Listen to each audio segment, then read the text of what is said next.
Everyone, welcome to another video. In today's video, I'll show you how to fix your iPhone if the Apple logo is blinking. Just follow these steps. For iPhone 8 and newer, quickly press and release the volume up and down button and press the power button and hold it until the whole screen goes black and the Apple logo appears. Once the Apple logo appears, slide down and restart your phone. For iPhone 7 and 7 Plus, same thing. Press the volume down button and power button and hold it until the screen goes black and the Apple logo appears.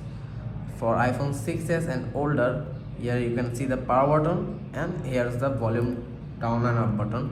You can press both and hold it until the screen goes black and the Apple logo appears. If it doesn't work, try again sometime. If it takes few attempts, remember volume up, volume down, then hold the side button until the screen turns off and the Apple logo appears. Good news, this method will not delete any of your data, your photos, videos and apps will remain safe.